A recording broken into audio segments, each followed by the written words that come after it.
Welcome protein coders, let's build some coding muscles. Today we're gonna see Kosaraju'S algorithm. This algorithm we use to find the number of strongly connected components in a graph.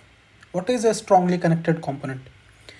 In a directed graph, the strongly connected components or SCC is a subset of vertices where I can reach every other vertex from each vertex. Okay, so for example, see in the graph 1, I can go from 0 to 10, but I cannot come back from 10 to 0. But in the first cycle, from 0 to 1, 1 to 2, 2 to 3, I can visit every vertex from every vertex.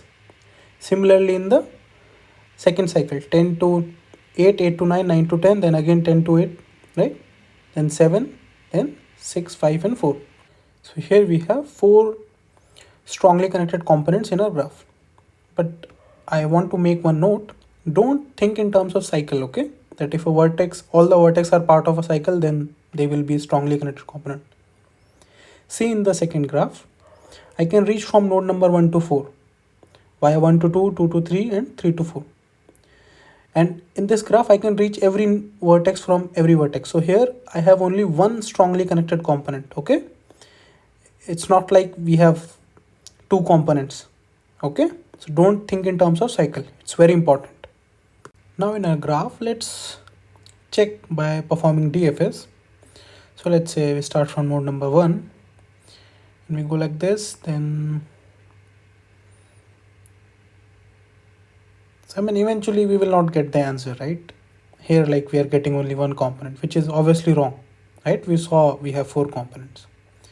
So what the issue is, let's say we have the first component, right? And we have an edge, and then we have a second component, then we have an edge, then we have a third component, then we have an edge, and fourth component, an edge, and fifth component, edge. Similarly, like this, right? So what we want is, like when I perform DFS in first component, I should stop there, right? I should not move to second component. This is the problem which I am facing, right? So intuitively, if you see, there is a solution, right? If I can reverse the edge between the components, then voila, I can do that, right? If you see this section of the graph, if I reverse the edges, you see in the component, the strongly connected component, there is no effect, right? Even after reversing the edges. So if I reverse all the edges of the graph, my job will be done, right? That's what the Kosaraju also thought. Let's see. I have reversed all the edges in the graph. Now, if we perform the DFS, our DFS will return in the first component, right? So I will count the strongly connected component as 1. Then I will move to next component.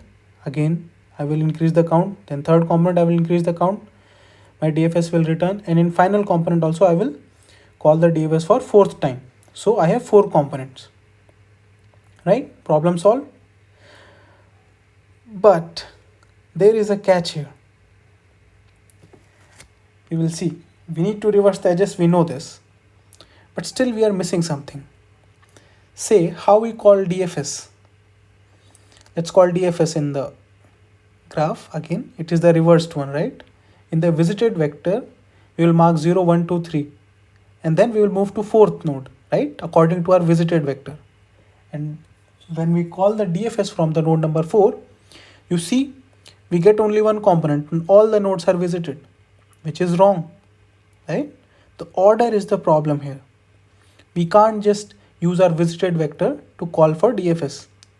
So if you see carefully, what we want is, in our original graph, our first component should process first, then the second component should process, then the third component should process, right?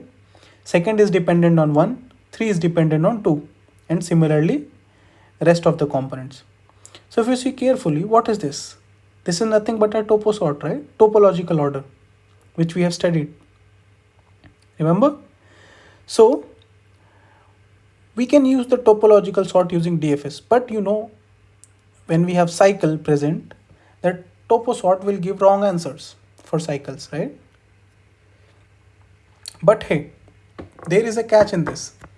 I don't want all the nodes to be in the topo sort order, but I want that one of the nodes of the SCC1 should come before the SCC2. So in this graph, if you see, the node number 1 will always come before node number 10 because there is no cycle between 1 and 10. So I can say that in topo sort while using DFS, it will give wrong answers for the nodes present in the cycle. But if I see according to the strongly connected components, their order will be in topology. Okay, we can check, just perform the DFS, and we have a stack here.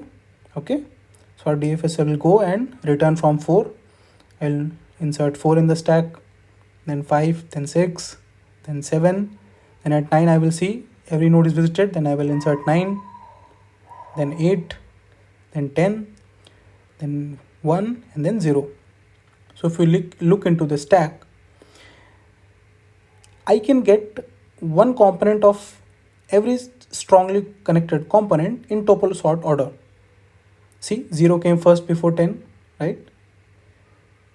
Then I get the 7, then 6, which is part of the 4th SCC. So I got two operations from here. First, I need to get the topo sort and then reverse the edges of the graph. So let's do a dry run here. I will pop out the node from the stack. Node number 0, I will perform the DFS and mark these nodes as visited. And whoever node I will mark visited, I will not perform the DFS for them. Then I will pop out 10. I will get the another component, right? I will mark the 9, 8, 10 in as visited. Then I will pop out 7, mark it as visited, and then 6. So you see, finally, we saw why we are doing every step, right? Why we are performing the getting the topo order and then reversing the edges, right? No need to scram it, just understand why we are doing it. This is what Kosaraju also thought when he was discovering this algorithm. Let's see in the code. First thing first, we will create our visited vector boolean, initialize with all elements false. We will take a stack, right? And I'll leave it to you to perform the topo sort. Okay, we have studied it earlier. Then we will call our topo sort function. And keep in mind, we will use the DFS version only because in Kahn's algorithm, it exits before, right? It doesn't get the complete order. And then next, what we will do, we will reverse the edges. So let's create a reverse adjacency list. Let's traverse in U, V in adjacency of U, reverse adjacency of V dot pushback U. After reversing the edges, we have to re-initialize our visited vector to false again because they are all marked as visited while performing the topo sort. Okay, and we will keep a integer SCCs equals to 0 to count the strongly connected components. Now, according to the topo sort, while stack is not empty, right? We will get the node from the stack, we will pop it, and if it is not visited, we will perform a DFS and increase the count of strongly connected components. And that's it, guys. That's it. And at the end, we will return the count of strongly connected components. So let's revise what we have studied. Okay. First, we saw what are strongly connected components in which I can reach every vertex, a subset of vertexes in which I can reach every vertex from another vertex. And don't think of in terms of cycle, okay? We saw an example for that. Then we saw why we need to reverse the edges in the graph, right? Because we want our DFS to stop in every component, in every strongly connected component. Then we see after reversing the edges also, we are facing some problem, the problem of the order. Then we saw to solve this, we need a topo sort order, a topological order of the strongly connected components, right?